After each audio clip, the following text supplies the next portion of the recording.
more guts than you can ever imagine. The beast is slowly coming together. Only one side left that's not assembled. You can see the cylinders in place. I had to do some trimming to fit it in place.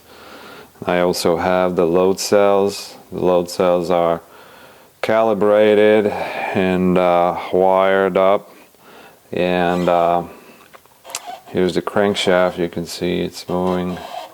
Piston is moving up and down, so the end is not too far. This piece here is gonna sit on that side, but I had doubts about it because I didn't want to assemble it in such a way that the end of the crankshaft would rest on this hole. So this was a single piece before. What I ended up doing is I split it and I cut my first single point thread for a while.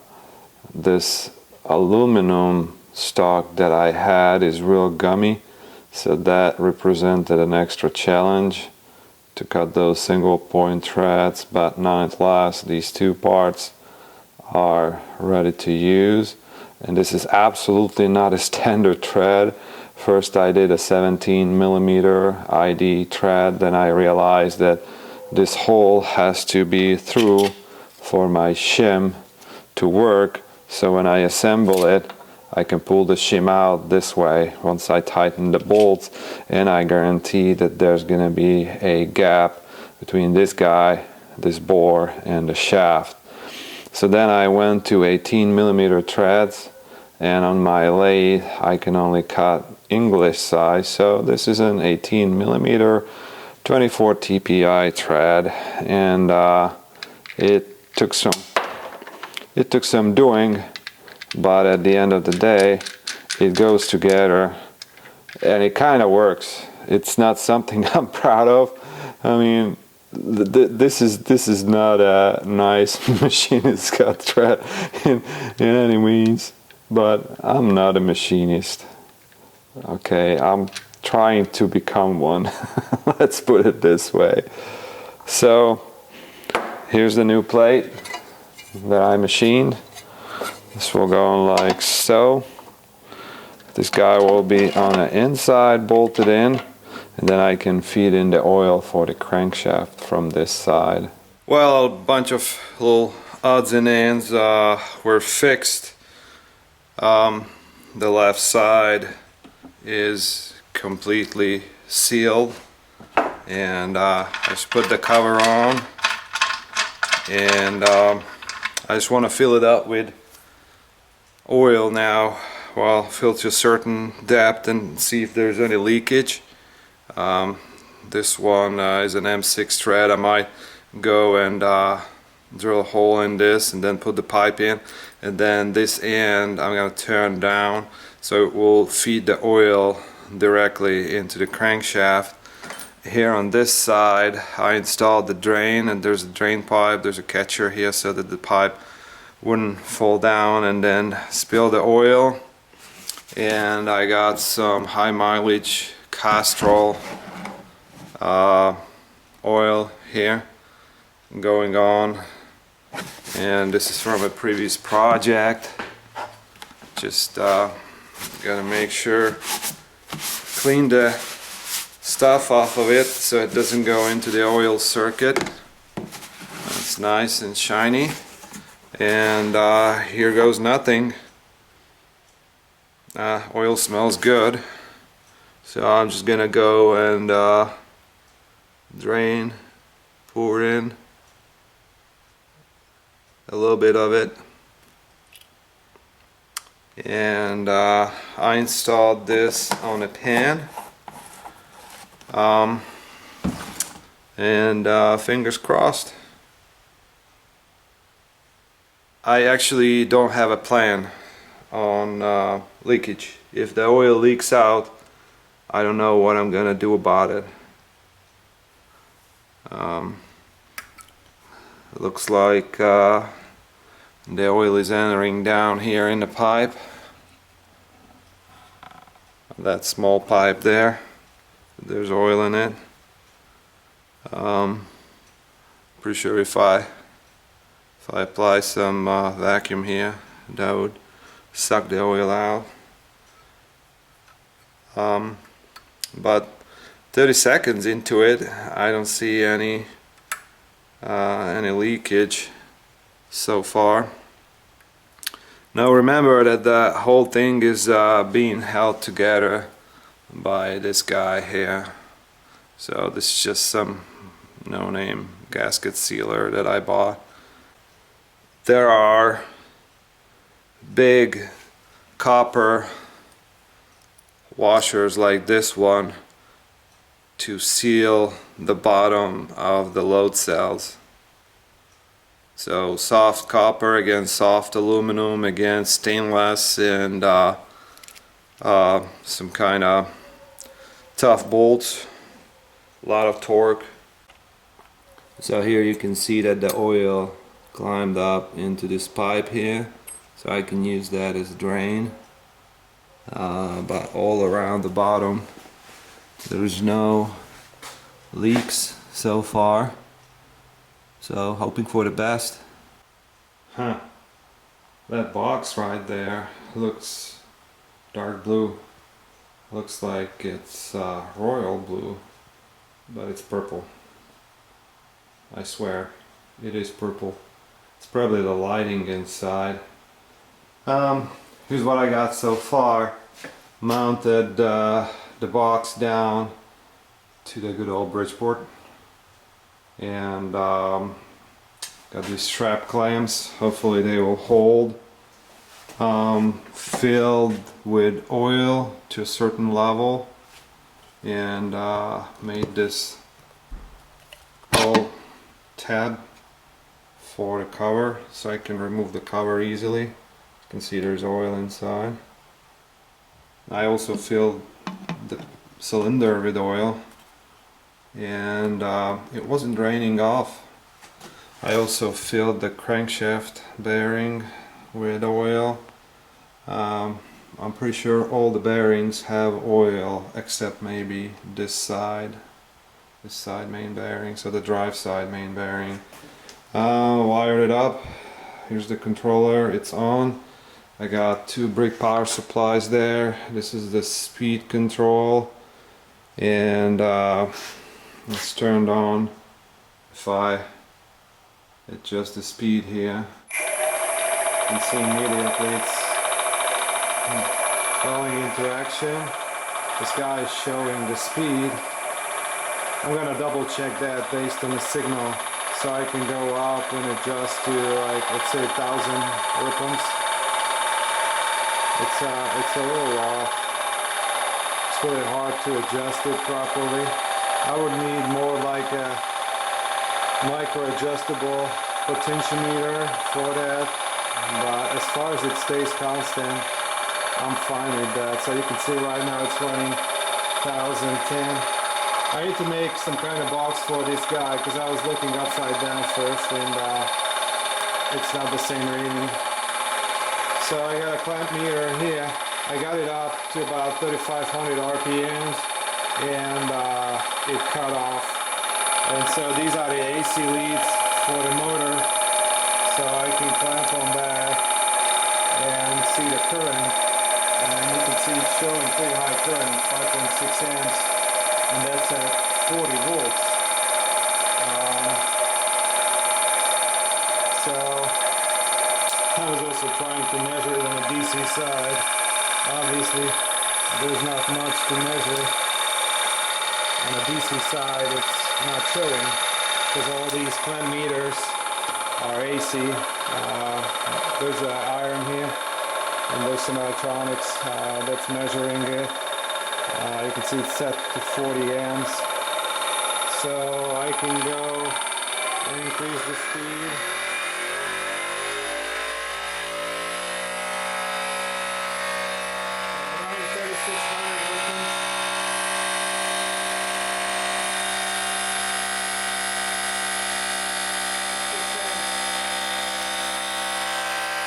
sure how much you can hear from this.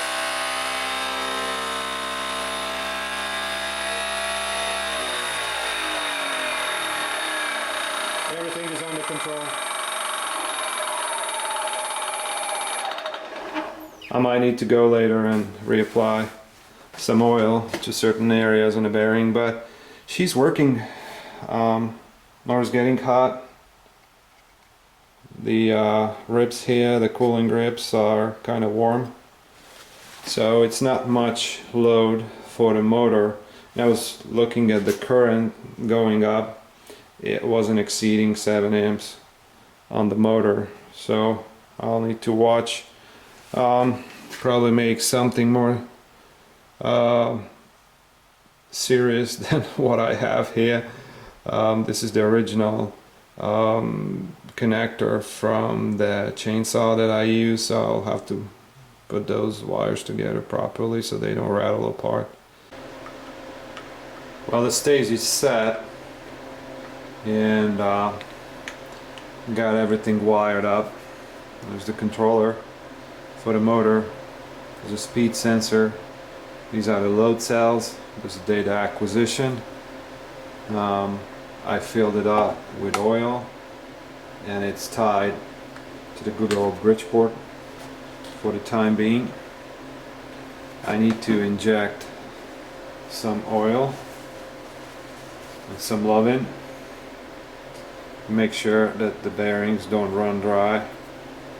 It's been sitting here for more than a day, and didn't see any leakage so far, so we're going to be injecting some oil directly into the piston and fill up the cylinder space just to make sure that there's oil where oil has to go.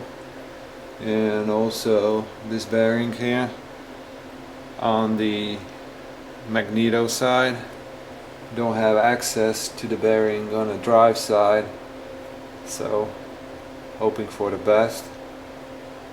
Actually I can put in some oil there, just fish it in.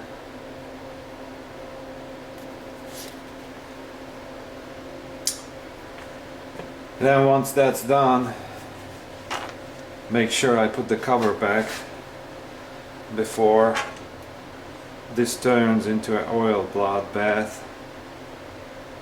Remember that when this thing is running 3000 RPM, it's going to be splashing that oil all over the place.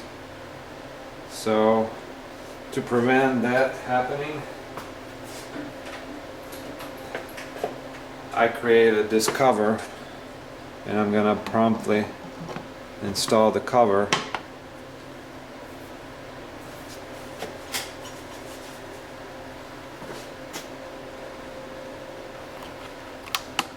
So now the only thing that's left is to turn it on.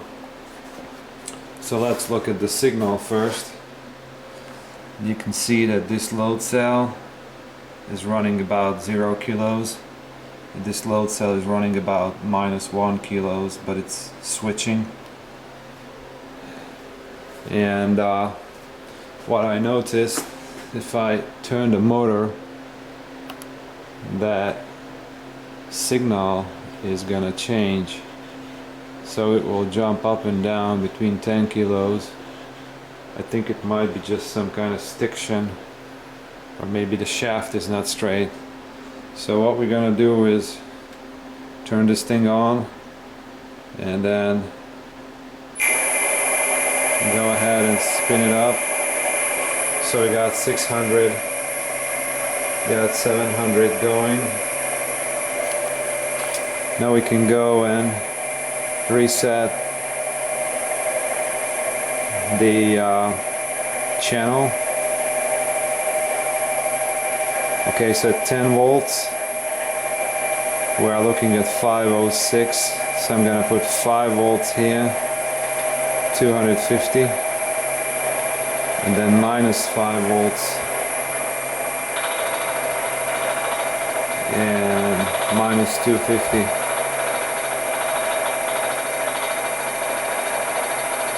And then here I'm gonna put 5 volts and 500, then minus 5 volts, minus 500, just for scale. So once that's done, you can see that the units changed. We're gonna go up to 1000 RPM.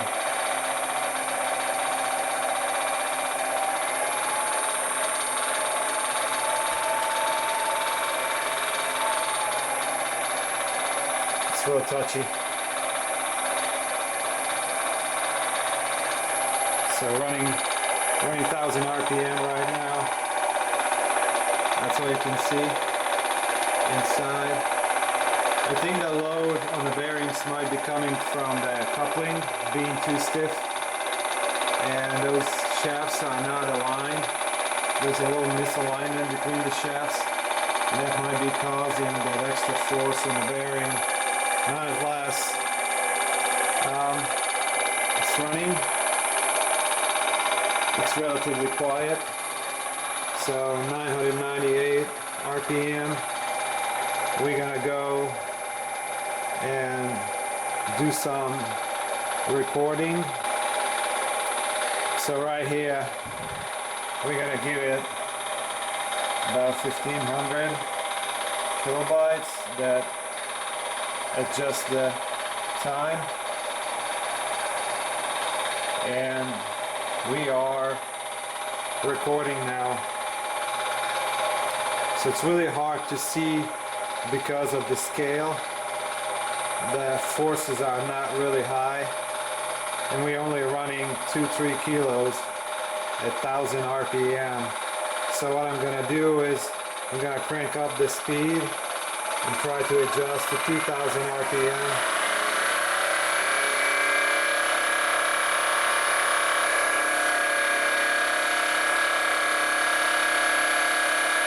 So running 2000 RPM right now.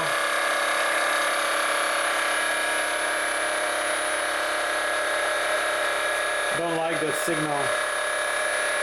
The numbers are pretty low. But I'm gonna go up and hit 3000.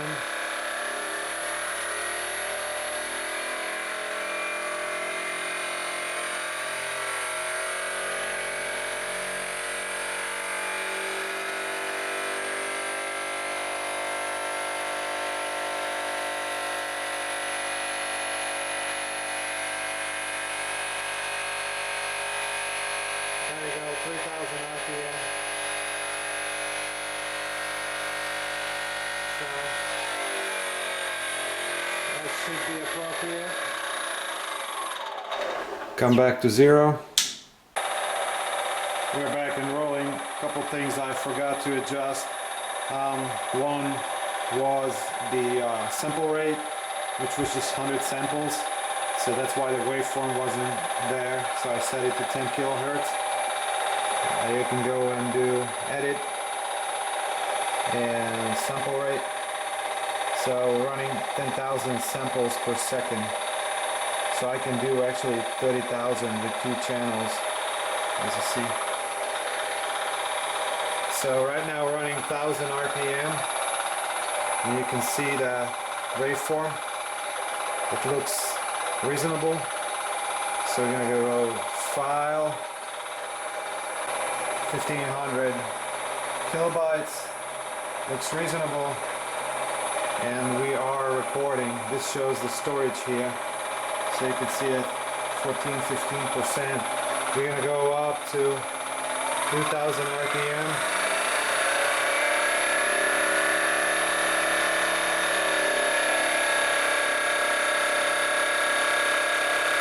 And just dwell there for a couple seconds, and then go up to 3000.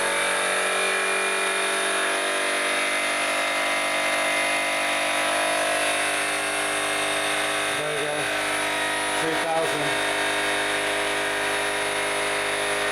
Says storage is used. So it looks like we filled up the storage. So we're gonna go File, Close, and then we're gonna do a third recording. So this is pretty intelligent. It will name it 03 automatically. So I'm gonna open that, and this time I'm gonna do a little more time. So that's gonna be 1 minute, and then hit record. It's recording. Again, go up to 1000 RPM. Now try to hit 5000.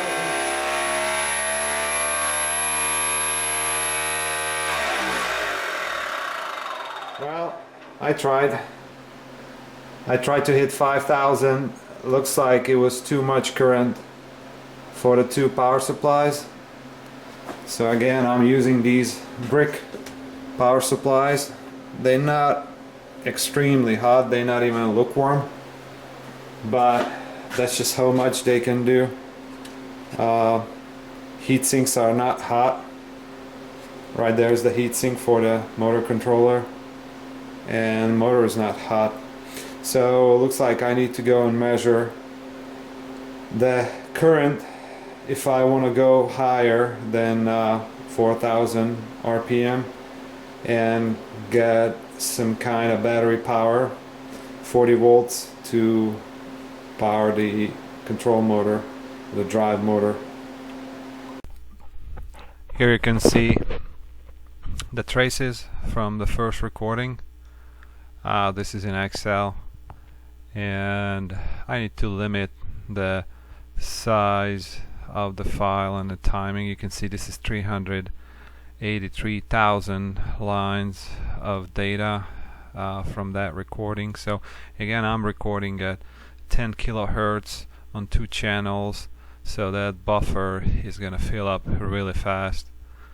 Again, this is the recording at 1000 RPM and 3000 RPM, and I adjusted my Creo model. So I'm using Creo Pro Engineer as it's been known in the past, and I separated the drive side and the magnet side bearings, and that's what you can see here. The orange line is the actual trace from the software. Now what I see here is that the two measured traces are in different phase. You can see this is at minimum and this is at maximum, and that's not good. This is showing that the shaft is kind of doing a wobbling motion, and I highly suspect it's due to the coupler between the motor and a crankshaft, and that coupler transmits some of the radial load to the motor bearings. So this is at 1000 RPM. You can see that the actual Creo analysis is about twice as much, maybe 3 times as much as the measured data, and also the measured data is off, and the same applies here at 3000 RPM.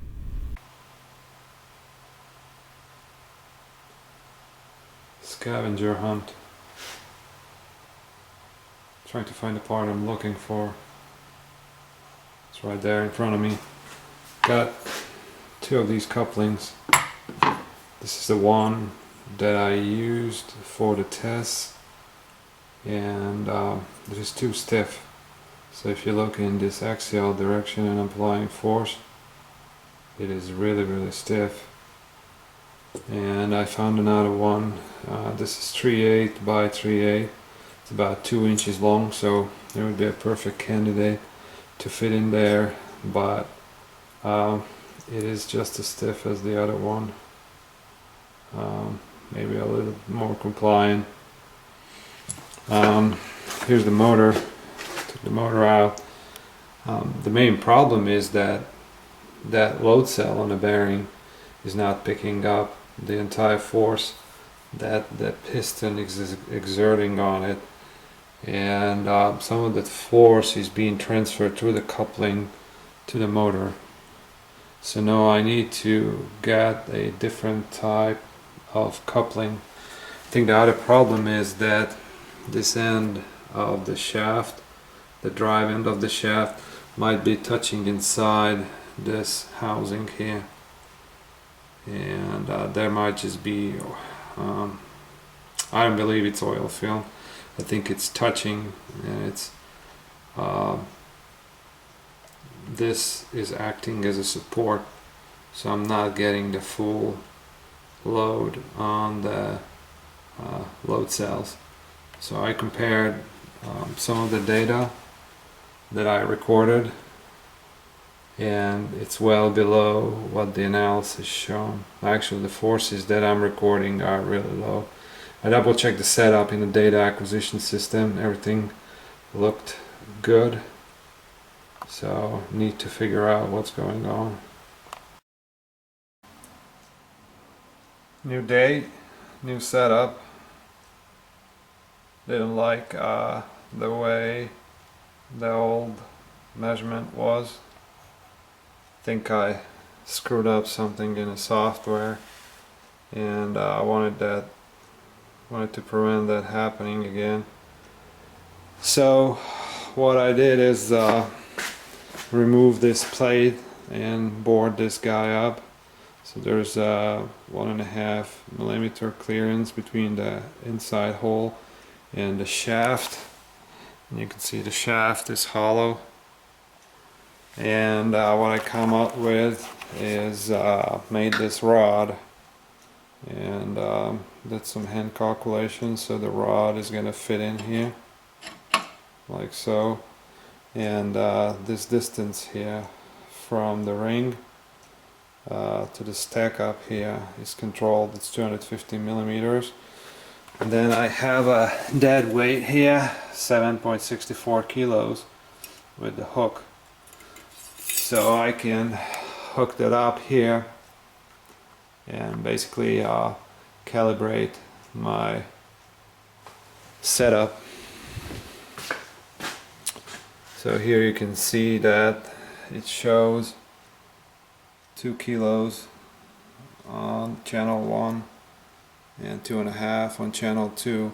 Well, this is negative, so this is in compression. So channel 1 is this side, the drive side, so the load cell right here is channel 1, this is channel 2. So when I apply force right here, or load or weight, or I blow on it, this is going to go down, this guy is going to be in compression, and this is going to be in tension. So the drive side is channel 2, magnet side is channel 1. That's probably opposite what I said 20 seconds ago. Okay, so drive side, magnet side, channel 1, channel 2. Okay, so channel 2, the drive side, is measuring positive numbers. Okay, so it's compression. And channel 1 is measuring negative numbers, so it's tension. And watch what happens. I'm gonna take this rod out. Okay, so there's no load on it, only the weight of the piston. And so it magically goes to around 0. So all it is doing is just measuring the crankshaft weight. Actually less than that, because I set these to 0. That might have been a mistake, but that's how I'm gonna roll for the time being. So I'm just gonna have this set up as is. So let's say I'm running 0 right now, and what I'm gonna do is put this guy back. Okay, and then hook this guy up with a half hand when it's cutting in my flash. Oh, it's kind of slow. Okay, let's try it this way. So I need to frame it and hang it properly and make sure that it doesn't fall out. So now you can see what's going on. So there's the events when I hung it, and right now channel 1 is running -36, channel 2 is running 45. So what I've done is I laid it out, and here's a free body diagram solved. So there's one channel, second channel, I won't even try. So this is drive, that's magnet side. So this is channel 1, channel 2. Okay, there's the force, and these are the distances that I know from my model, and then I can deduct the forces